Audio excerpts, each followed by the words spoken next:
Alright, good morning, ladies and gentlemen. Welcome back. Yes, today's car park was really full. And when I look at it, we're in the double digits. So 10 plus. 10 plus, that is 10 plus. But luckily, none of them are in the cardio area. They're all in the weights area, which I guess just proves my point further, right? If we come here any earlier, we would get caught up in the mess. And those people, they have not slept yet.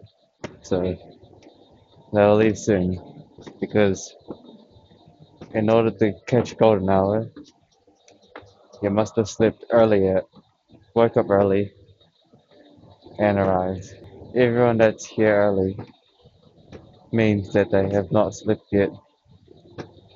So yeah, just more proof that our timing is needed. Alright, so today's plans are relatively simple.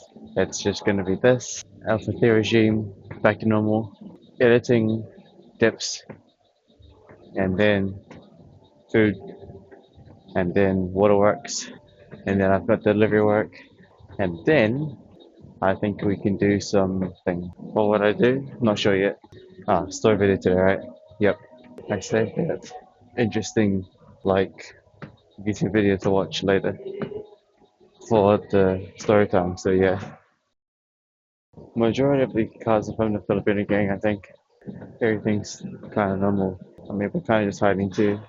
I think for Mickey Chameleon, when we play, we don't really overreact. So we're very chill. You know what I mean?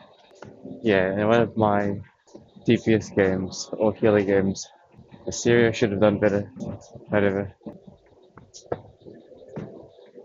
Almost just stripped. GG. So I also let the resting recover from yesterday. I'll see how it does today in Alpha Theta regime. So basically for Alpha Theta regime, I had to manually add some kind of climbing thing for them. Yeah, the crazy thing about the Mech Chameleon game is that it was like 3 hours of footage, all cut down into under an hour. Because majority of the time is just waiting for the round to finish and stuff. I just realized that whoever used this didn't wipe it last. You can see the print. GG. I almost got caught off the 20-minute thing again. Did my thing today's really bad. I almost tripped and I also got caught out on the 20-minute timer thing. That got me kind of bad. Luckily I reacted, I guess, kind of. I don't even know what I'm saying. Because when I get a slight tad of vision, or just know where I am at, I realize I'm saying things without context. Yeah. For example, I say, let's kill that guy, but then no one kills him, and they shoot me. Something like that. GG, Overwatch is in my mind right now. Yesterday, no stream, but I played that Chameleon game for like 3 hours, and it took me like 1 to 2 hours to edit it. Yeah. If you try edit things, you're basically just watching them again. Because remember, the edit is the style based on the personality.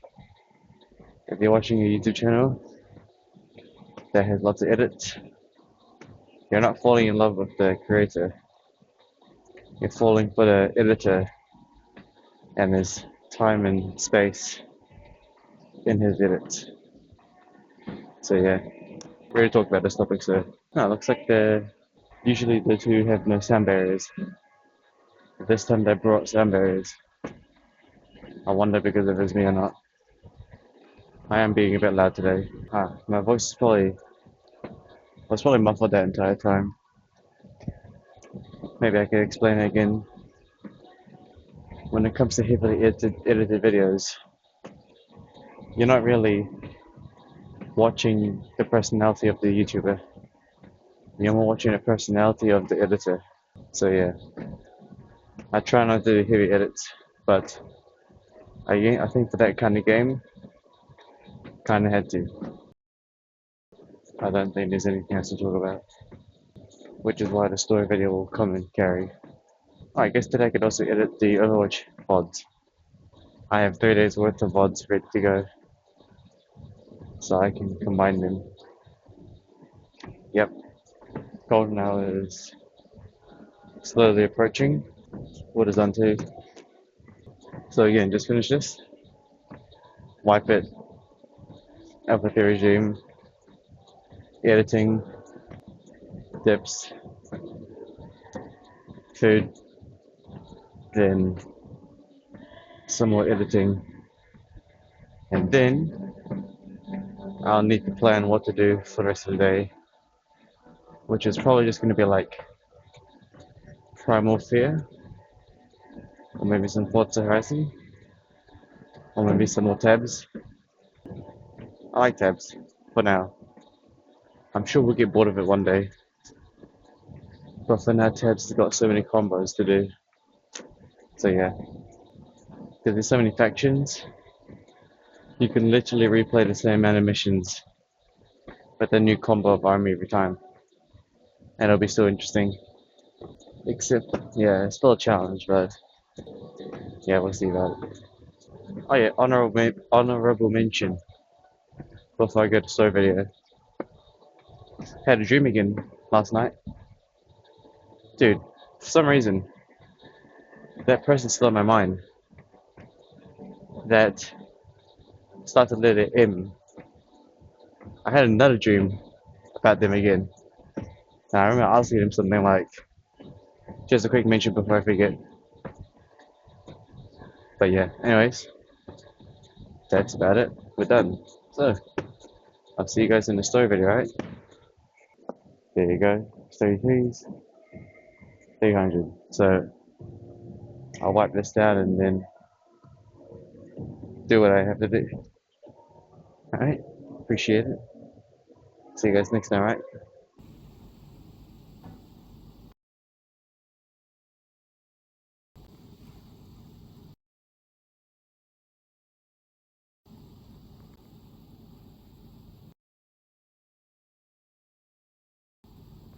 Yo, what's good?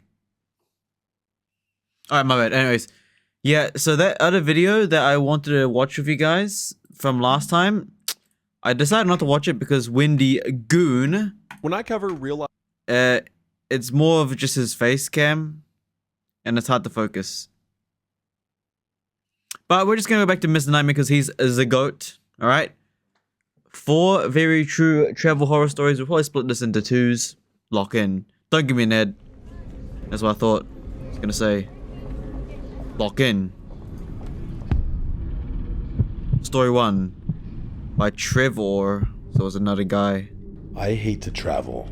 I Real. especially hate to travel for work. About a year ago, I had to travel somewhere that was only 3 hours away from my job.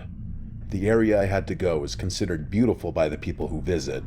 I thought this would be a great excuse to bring my wife with me. She hates when I travel for work, so this seemed like a good opportunity to include her. I figured she could enjoy the sights, go hiking, shop, or just sit around the house. Either way, I'd be around every afternoon and night for us to do whatever she wanted. We rented this cute little house that was mostly secluded. Not like in the middle of nowhere, but definitely separated from the other houses by a bunch of trees. That first night we arrived, we looked around the house, and I remember my wife saying that she would love to buy a house like this. Even though it was small, it had a large basement that was filled with storage. Little did I know that our short trip was only going to get worse from here. That first morning, I woke up at 6 a.m. to get ready for work. After I turned my alarm off, the first thing I noticed was that my wife wasn't in bed with me. That caused me to jump out of my bed with a little fire in my step. I went out into the kitchen, and she was sitting on one of the bar stools drinking coffee and scrolling on her phone. When I asked her why she was awake, she told me that she couldn't sleep. She woke up in the middle of the night. When she rolled over, she thought she could see someone standing in the corner of the bedroom. She tried to squint and focus her eyes, but it was too dark to be certain. She rolled over and couldn't get back to sleep. She said she almost fell asleep at one point, but thought she heard a noise from the same corner, and after that, she was wide awake. She said she just couldn't shake the feeling that someone was watching her. At 5, she got up, made coffee, and had been sitting out there ever since. I felt terrible for her. I could see in her face that she was exhausted. I could even see that she was still a little scared. I got ready for work, and before I left, What kind of wife is that? You didn't even bother waking the husband up. Just coped and scrolled. Coped and scrolled. You know what's kind of weird? Depends on what he's doing for work, but I don't know. I guess they're renting a new place for work. I don't know. I asked if she was going to be okay. She told me that she was going to get ready and go explore the town while I was at my work obligation. She didn't want to stay at the house alone longer than she needed to. That's a great idea. Let's not stay home alone. Let's go alone out in public. As I was getting ready to leave, she was laying out clothes on the bed for after her shower. I kissed her goodbye, and she jumped in the shower. According to her, when she got out of the shower, she noticed that her clothes were slightly different from how she left them. Instead of being folded neatly and stacked on top of each other, they were half folded and just thrown into a single row. She was on edge, but said it must have been her imagination. She got dressed quickly, but couldn't find her socks. She knew she had left the socks out, but now they weren't there. She felt like she was going crazy.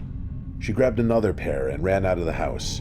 She Ubered to town since I had the car. I could tell something was off. When she was texting me, I was getting these one-word answers, and that's not like her. I got out of my work meeting early, so I met my wife for lunch in town. She didn't look well. This is where she told me about the clothes situation and how her socks were just magically missing. I didn't know what to say. I believed her, I just didn't have a solution or idea what could be happening. Since I was done with work for the day, we spent the rest of the afternoon in town and had a great time. That night, we had dinner at the house, and my wife looked much better. Whatever weirdness was happening before and bothering her looked like it was over now. In the middle of that night, she woke me up. She told me she heard a weird noise. As soon as she told me, I could hear it. Do y'all not like scan the house you rent? Or like, what if, I don't even know if they're renting or not, but do you not like scan the house first? Because it sounds like someone's in the house, no? Have you not bothered to scan the house properly? You did say it's in basement. It's a bit mind-blowing, right? It's like, you have so much time at the house and the rest of the day, you're not gonna bother scanning the place you rent? Like, you would assume you would, like, scan the entire place, right? Like, not even just for, like, the owner, but, like, just in general, you just scan the entire house, especially one that you don't know of. Also, are these people living here for how long? And how long are they, like, you know what I mean? What I was gonna say at the beginning of the video is that I guess, so he's moving for work. But how long was his work trip for? I don't know. As well. It sounded like someone walking around in the house. I could see her shaking.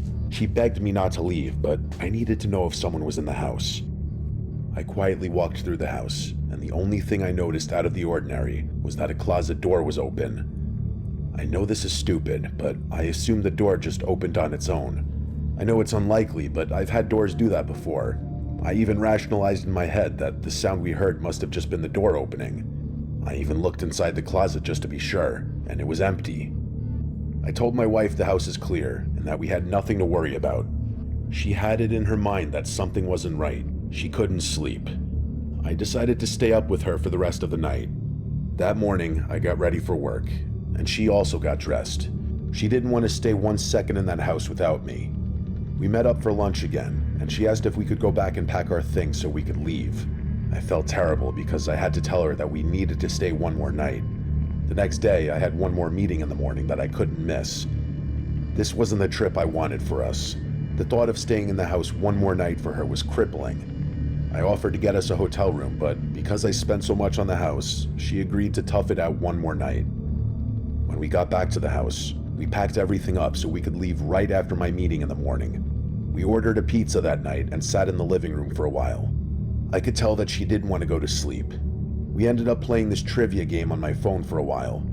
Every so often, we would hear this noise coming from the basement. Every time we heard it, my wife would crumble. I tried telling her that it must be the house just making noises, but she couldn't accept that.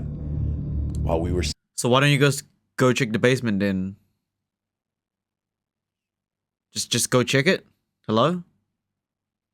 sitting there, I decided to go and check the basement again. She begged me not to, but I told her that I wanted to prove that the house is safe and that she had nothing to worry about. I went down there and looked all around the room. There were boxes of storage everywhere. There was only one light, and it wasn't a good one. It gave off a dim yellow glow. Just as I was about to head back upstairs, something caught my eye. I turned back around, and standing in the corner of that room was a man in a red hat. He was standing so still that I swear I thought it was a hat rack or even a mannequin. I moved a little closer, and the man blinked. I freaked out and ran upstairs. I told my wife to get to the car right away, and I'll grab the bags. We had 3 bags in total. I grabbed 2 bags and threw them outside. My wife loaded the bags Oh, the sirens are from outside in real life.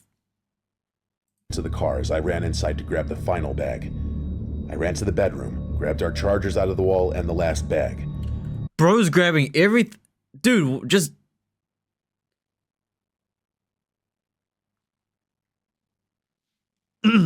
Hey, as long as you and your wife are in the car, you should be fine, right? Bro sounds like he's grabbing... That got me. Grab the chargers from the wall. Oh my god, like, dude, are you... Okay. You might as well, like, clean... As I was running to the door, I noticed that the basement door was open, and the closet was now slightly ajar. I took a deep breath, and I sprinted past the closet and the basement door. I literally threw the bag in the back seat of the car and drove off. I called the rental manager and told them that someone was in the house. Why would you call the rental manager? You should be calling the police. The police. What is going on in this first story, man? Call the police? What do you mean call the police first?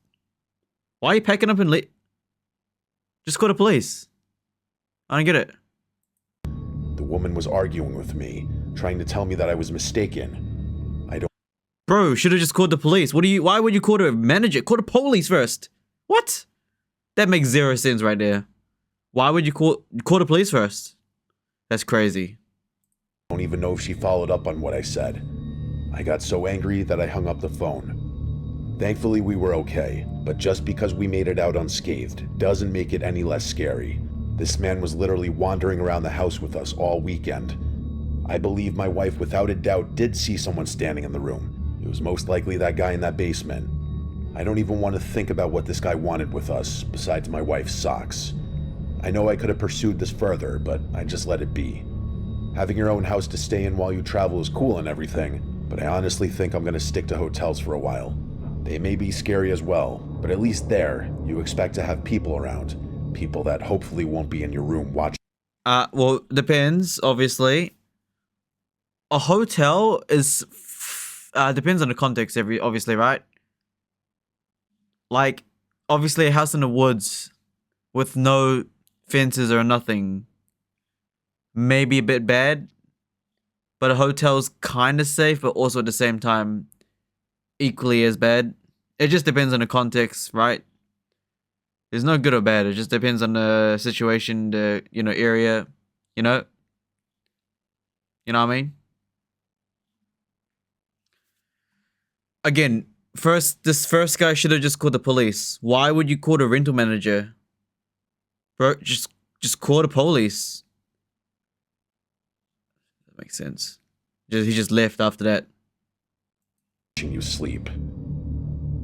Bro should have just called the police first. I don't understand. Alright, story 2 by Jacob. I like to travel, but I don't like to travel alone. So sometimes I'll pay the way for the girl I'm seeing at any time to accompany me. One of the more memorable trips was my trip to Costa Rica with this girl Julia I was seeing. We stayed at the Four Seasons, a damn beautiful resort in every way, one of the nicest places I've stayed. The trip was memorable, not just for its beauty, but the insanely weird and disturbing experience we had towards the end. We were staying there 4 nights, which, trust me, already cost me a pretty dollar. The place was not cheap, but the amenities were great. Life was honestly amazing for the first 3 days. On night 3, late at night after we ate dinner and sat on the beach watching a fire show, the pool and public area slowly started to clear out until it was just us awake. We decided to run to the room to grab the bottle of tequila we had and a few mixers and bring it to the hot tub by the pool. The hot tub was covered in just about every direction by trees and plants, minus the narrow opening to get in and out. There was also a waterfall in the hot tub that made enough noise where we could be as loud as we wanted.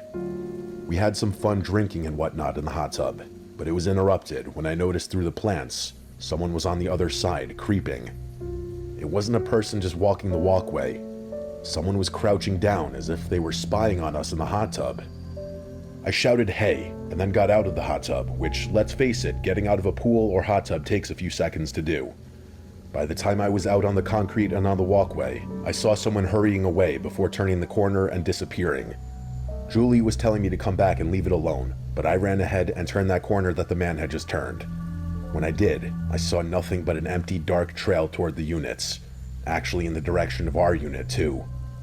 When I went back to the hot tub, Julie and I had a mild laugh about it, but really the vibe was dead because we didn't feel like we had privacy anymore. We got some towels and walked back to the room. So the way back from the pool... I mean, is this hot tub private or public? Let's go back real quick. A person just walking the wall. Some fun drinking in the tub that made enough sense, minus the pool. To run to the room slowly started to clear out until it was just us awake. So... we decided to run to the room to grab the bottle of tequila we had and a few mixers and bring it to the hot tub by the pool. The hot tub was covered in just about every direction by trees and plants, minus the narrow opening to get in and out. There was also a waterfall in the hot tub that made enough noise where we could be as loud as we wanted. We had some fun drinking and whatnot in the... Okay, so first mistake, this hot tub is not private because you just said that the pool area cleared out, so that means there was a whole bunch of people. So obviously there's no security. So, you know, yeah, that's like going to, you know, I mean, yeah, you're still in public area. It's not like, you know, just it's not private. Should have expected it, right?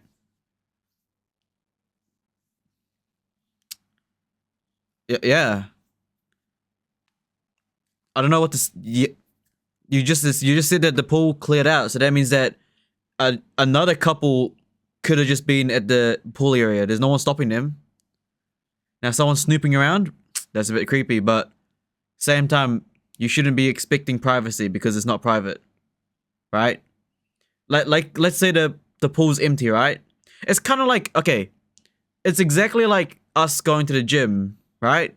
It's like, oh, it's golden hour, so it's only like, no, sometimes it's diamond hour, right? Sometimes it's diamond hour in the gym. Oh yeah, great. Some person comes in, I'm not gonna complain. Oh, well, I'm not gonna be like, damn, that's creepy. It's like, well, this is a public gym, right?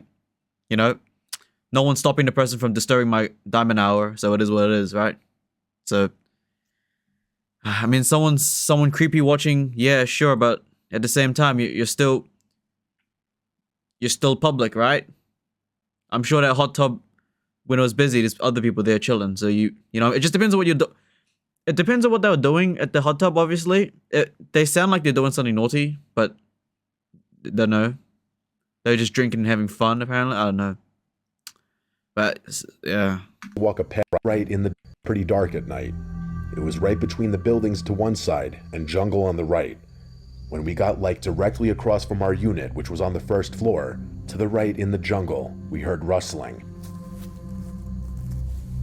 It's a jungle and there's animals, so you'll hear rustling everywhere, but this rustling stood out because it sounded bigger and more intense. It sounded human-made. Julie was scared and said, "Let's go in, please." I told her to go and gave her the wooden key card. I took a closer look into the jungle, and I started to hear this buzzing sound. It didn't sound like a bug or animal. It sounded like a human making a low grumbling or buzzing noise with their throat. Whatever or whoever was in there scattered away deeper into the jungle, and I was left with my heart in my throat. I hurried to follow Julie inside of the room and slammed the door shut. She didn't hear the buzzing sound, but she heard the scurrying away. It felt like someone was here stalking us now. We just went to bed. They couldn't get into a locked room. The next day, while we were lounging by the beach, we told one of the workers about the weird encounter last night, just as a warning for other guests and workers about the strange behavior. We stayed there for a few hours, and during that time, a man dressed as an employee came up to us with a camera and told us to smile and pose, so we did. He took a picture, then smiled and said thanks, and he walked away. We watched, expecting him to go up to other people or couples and take more pics, but when we looked up again, the guy was completely gone. Also worth noting, every other worker at this place was Costa Rican. This dude was white, which, listen, that's not the craziest thing ever, but, like, this dude was whiter than us.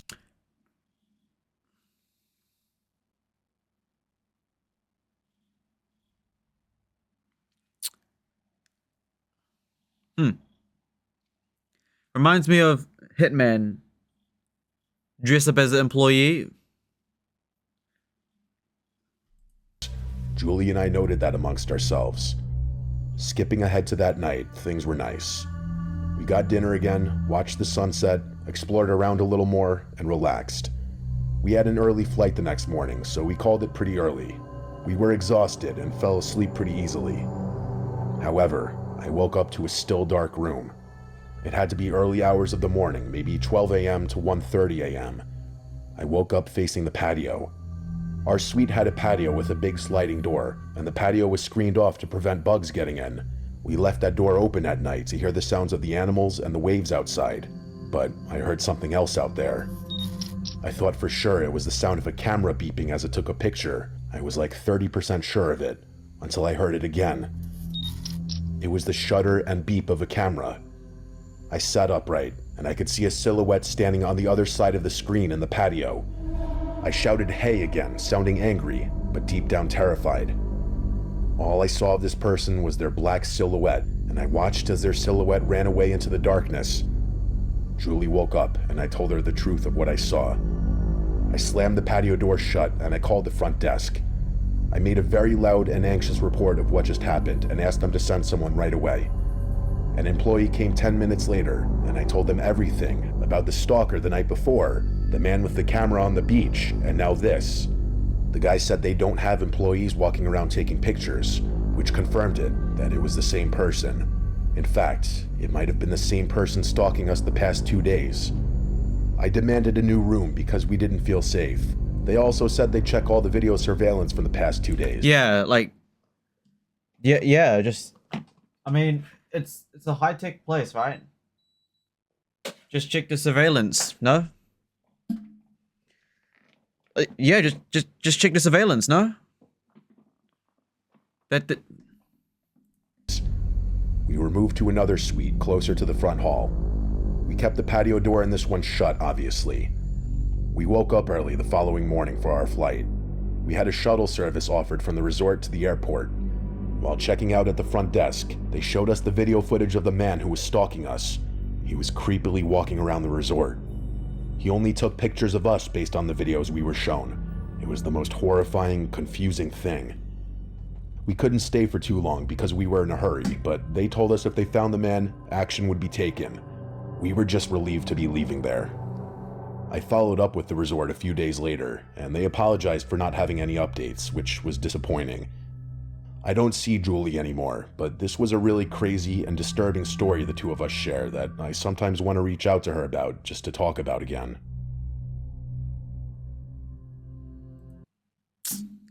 That's kind of just a is what it is moment.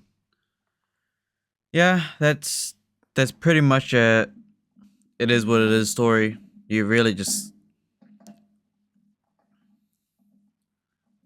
It's not too much you can really do about that, to be fair.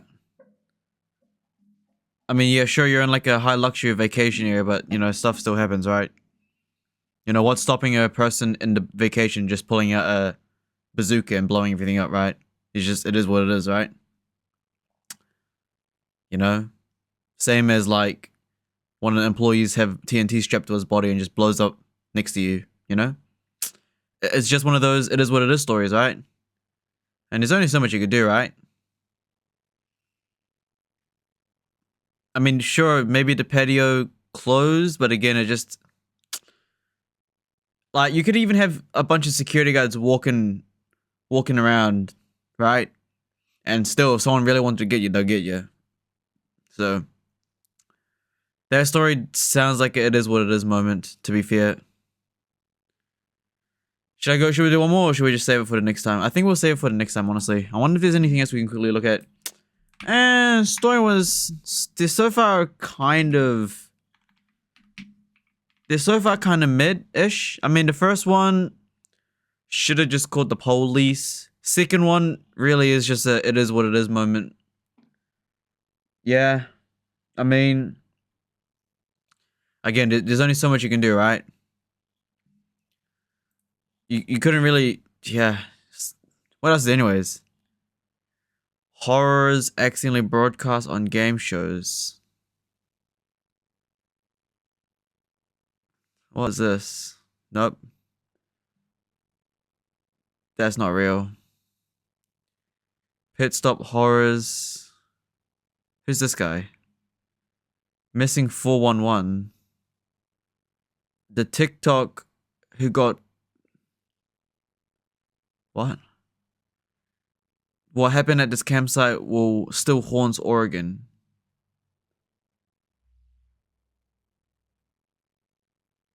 What else is there? The twins who never spoke. How a cult leader groomed the president and took over a country. What? How a Reddit cracked a 20-year-old cold... Oh, my... Okay, yeah. Almost read that wrong.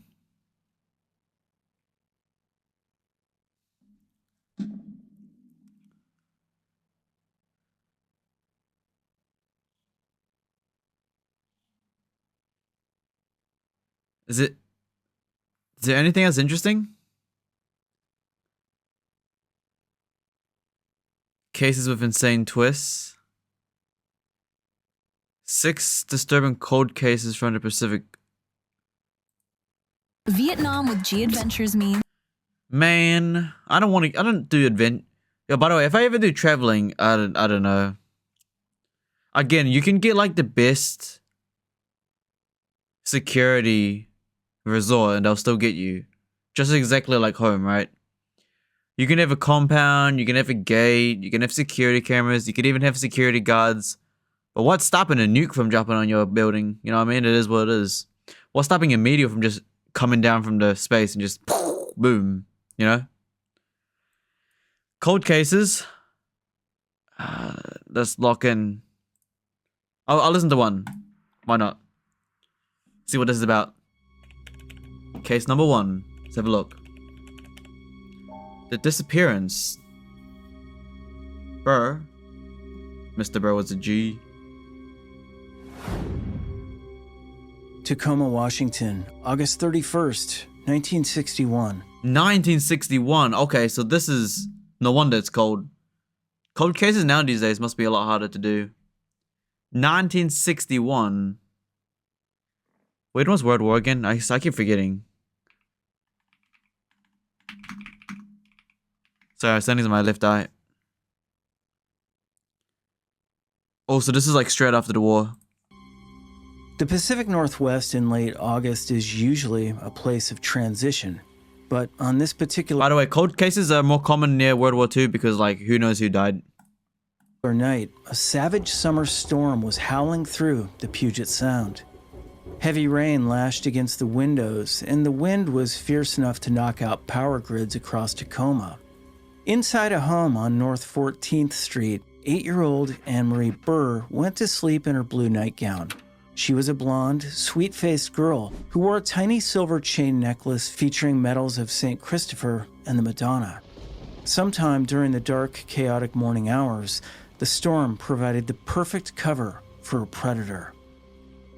At 5:30 a.m., Anne-Marie's mother, Beverly, went to wake her daughters. Anne-Marie's bed was empty. Downstairs, the front door was standing ajar. In the living room, a window that had been cracked open just a few inches to let a TV antenna wire through was now wide open. Outside, a heavy garden bench had been dragged from the yard and placed directly beneath the sill. Anne-Marie had vanished into the rain. The search that followed was, at the time, the largest in Tacoma's history. Hundreds of soldiers from Fort Lewis, National Guard members, and scuba divers combed a 75-square-block radius. They searched construction sites, wooded ravines, and the dark sewer outfall pipes emptying into Commencement Bay, but the storm had washed the city clean. To make things worse, the physical evidence was agonizingly sparse. Detectives found a single red thread snagged on the brick facade outside the window, a few blades of grass tracked onto the living room floor, and a faint muddy footprint from a sneaker. Doesn't make sense then. So you're saying that when you discovered that she was gone, you saw a bench that was dragged from somewhere to the window and the window is open.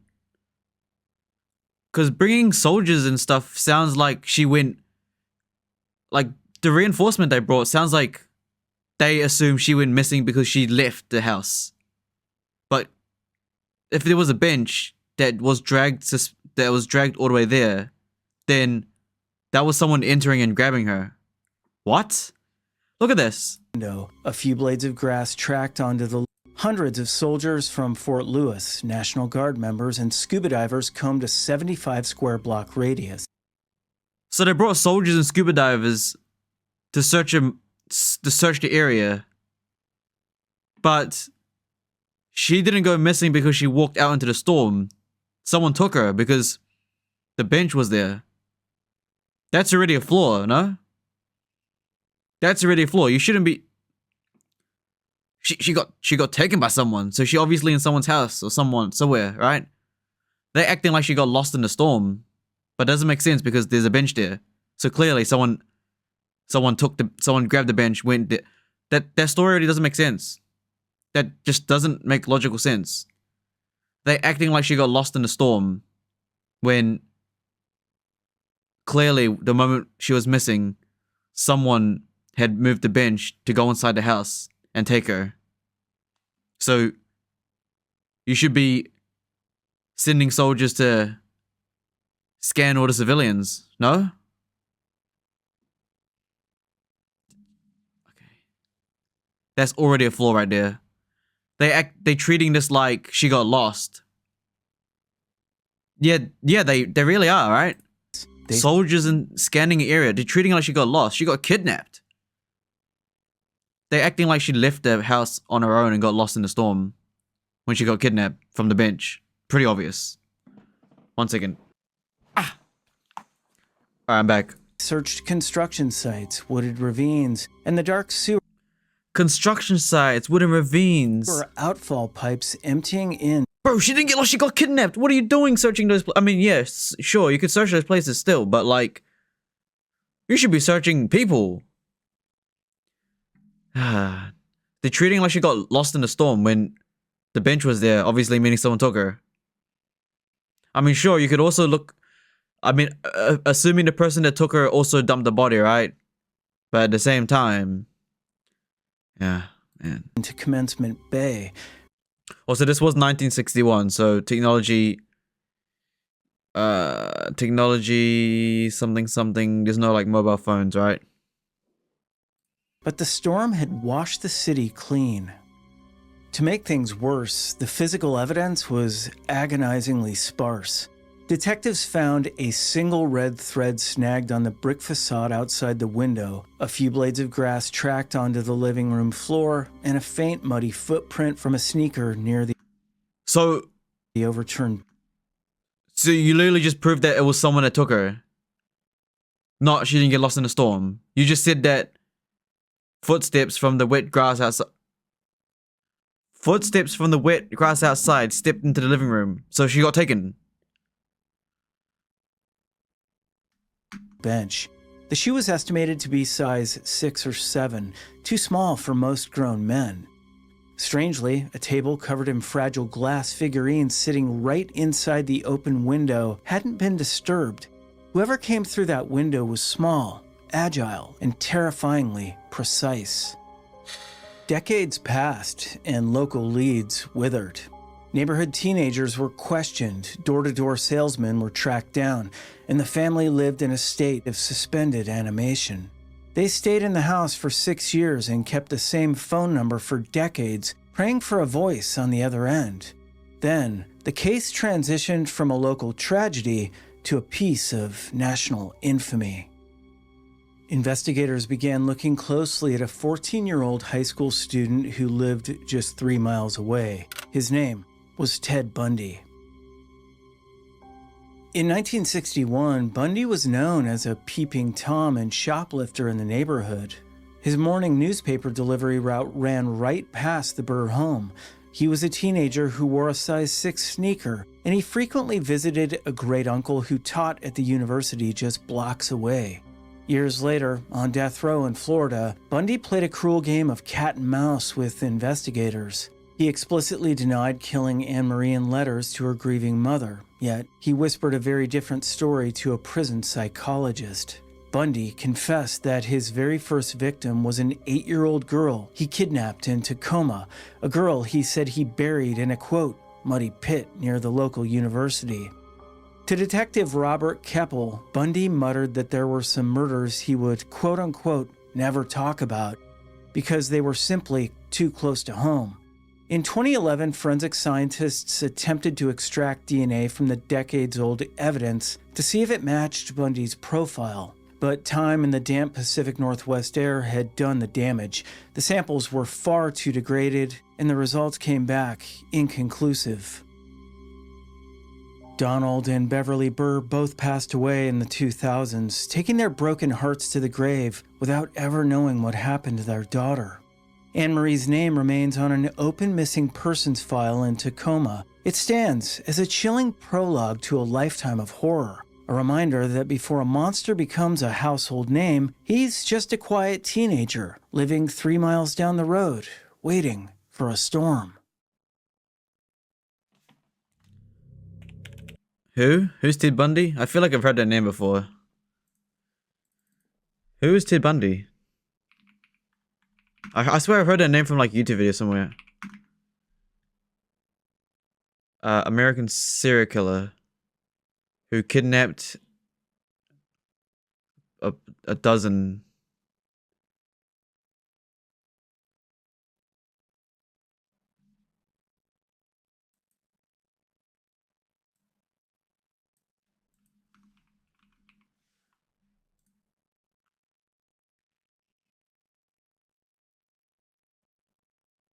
$30.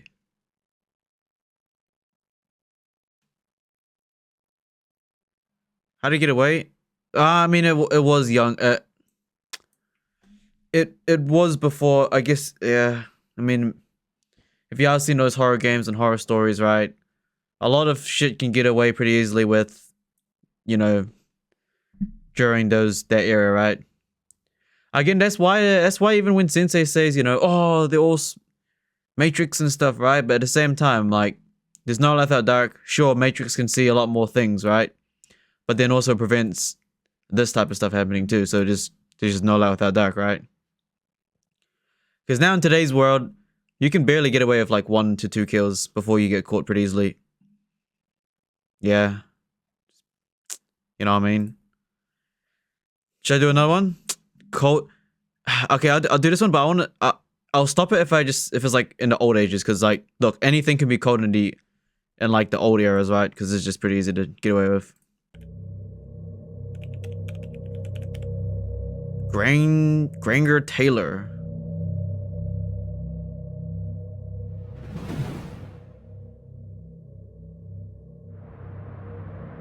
Wow, that's a clean transition right there. Duncan, British Columbia, November 29th, 1980. 1980, that's still in the old ages, bro. The dense moss-draped forests of Vancouver Island are no strangers to strange sights.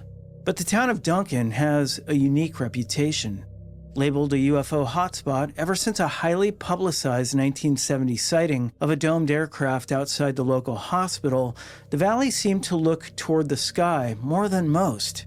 And for 32-year-old Granger Taylor, that sky held an answering voice. Granger was an undisputed mechanical genius. Despite dropping out of school after the 8th grade, he was an industrial wizard.